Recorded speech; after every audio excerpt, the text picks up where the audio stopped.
Hola amigas y amigos, estamos una vez más en Crónica Digital TV.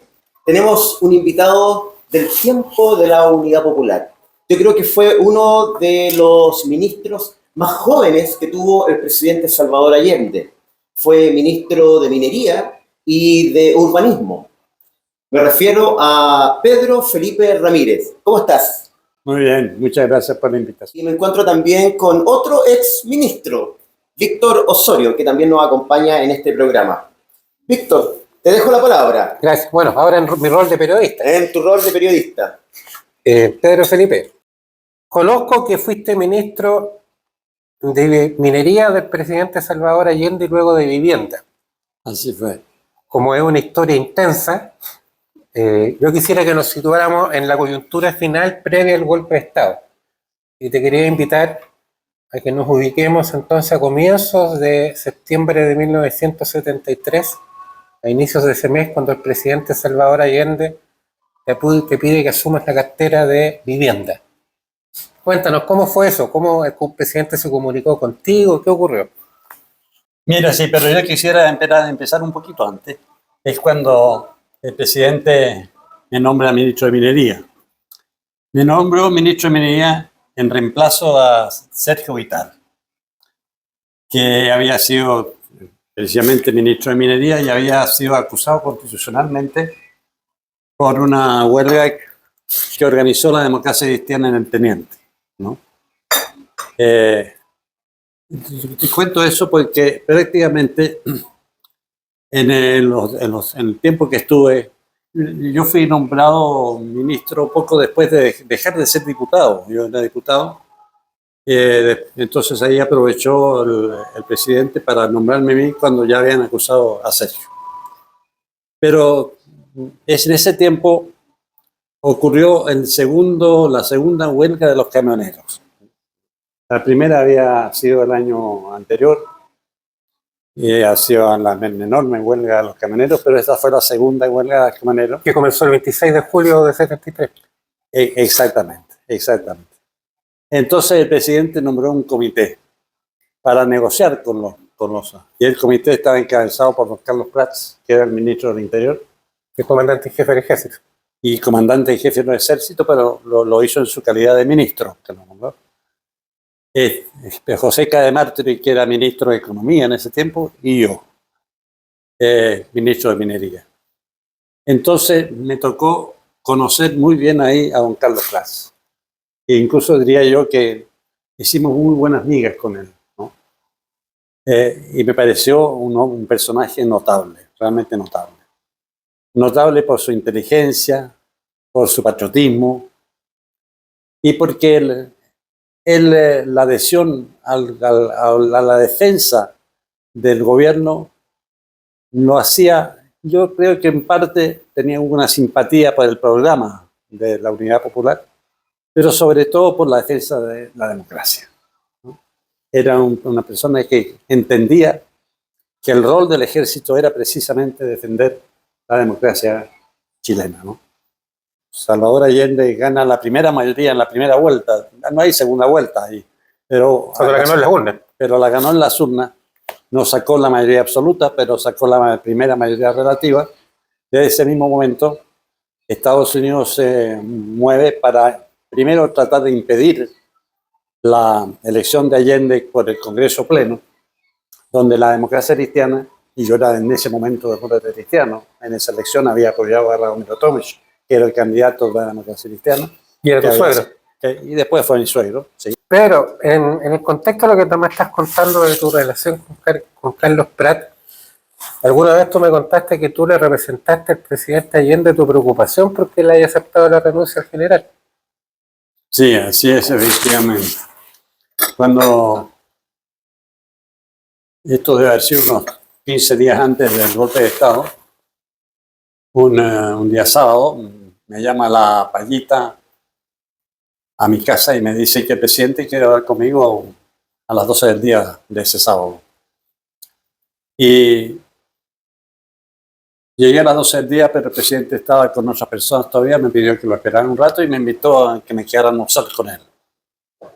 Y entonces esperé y cuando se fue la persona, bueno, me hizo pasar a su oficina y me dijo, mire Pedro Felipe, el almuerzo todavía no está listo, así que ¿por qué no comenzamos un poco y conversamos? Y nos pusimos a conversar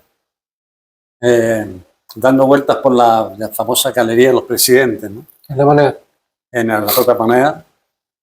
Y la conversación se inició con una pregunta que yo le hice, porque 2 días antes o 3 días antes había renunciado Carlos Prats, y todos entendíamos siempre que era un hombre fundamental para la defensa democrática del gobierno, ¿no?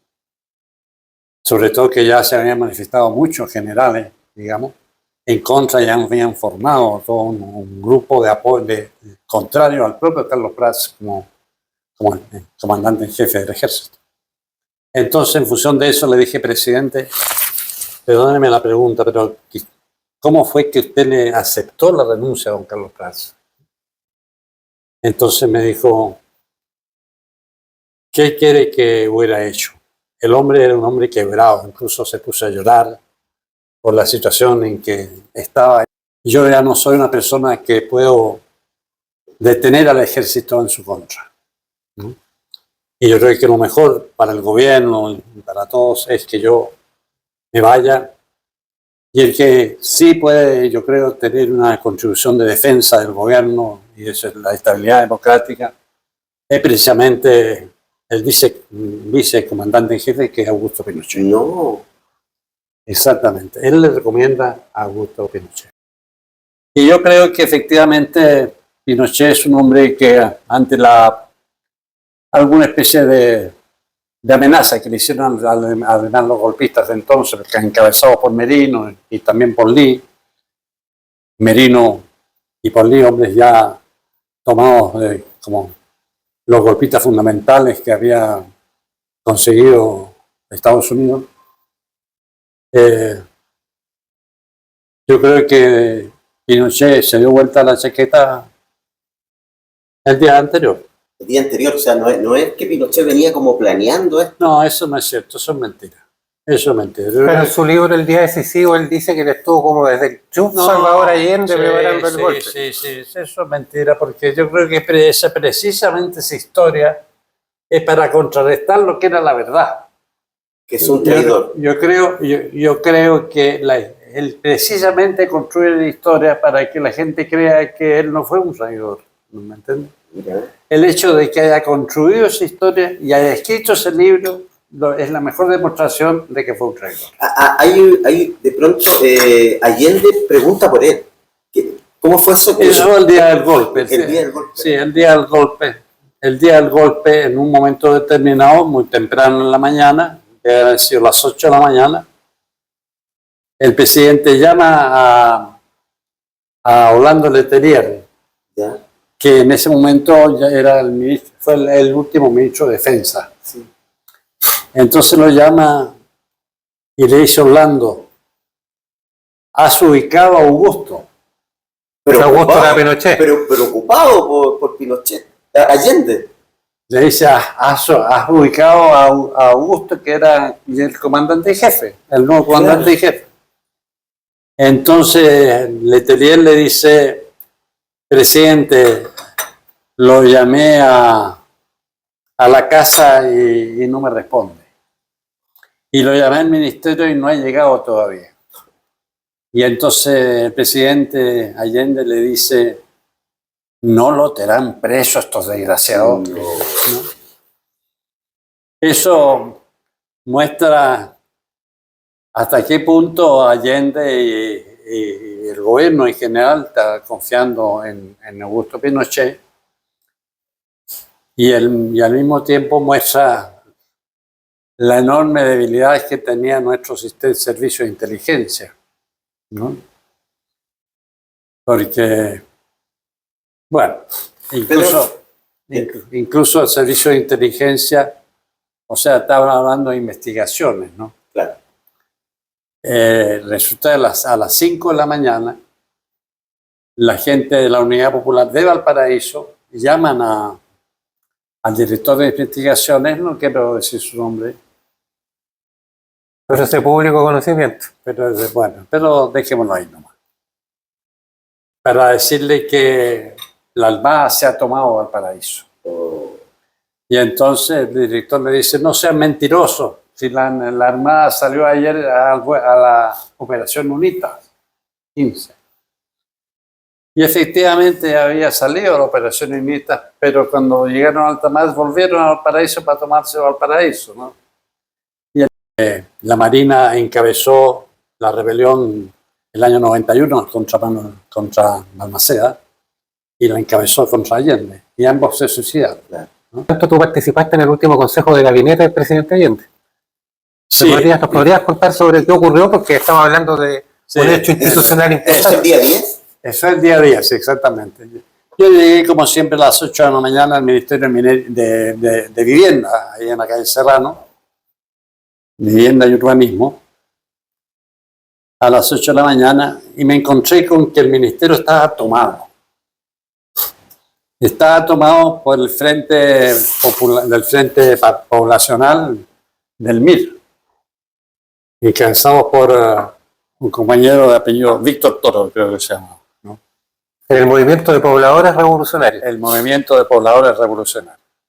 No recuerdo exactamente qué demanda ellos planteaban y cuál era la razón de la toma. Era muy impresionante pensar que justo el día antes del golpe, gente de izquierda se tomaba los ministerios del gobierno contra el gobierno. Paradojal, penoso realmente también, ¿no? Entonces, bueno, estuve ahí negociando con ellos, conversando con ellos, y de pronto me llama la secretaria del presidente para decirme que el presidente ha citado un consejo de gabinete a las 12 del día. Y entonces le digo a los dirigentes de la toma que yo tengo que ir a esa reunión, y ellos me dicen, bueno, irá siempre que nosotros lo autoricemos. Impresionante. Y entonces me hacen pasar a un lugar donde estaban todos los dirigentes de la toma ahí para explicar y convencerlos de que me dejen ir. Al final los convencí. A un hombre bastante joven, tenías 31 años. Tenía 81 años, exactamente. Y entonces fui y llegué a la reunión. Estaban todos los ministros ahí. En ese gabinete ya no estaban los anteriores ministros militares que habían, porque habían renunciado a Prats, precisamente. Y entonces el presidente en esa reunión fue el único que habló. Y yo siempre he dicho que lo que hizo fue una especie de clase magistral. Yo creo que el discurso él se lo dirigió a los militares, ¿no?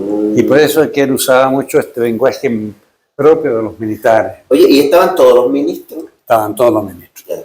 Pero había 3 militares, uno del ejército, otro de la Armada y otro de la aviación.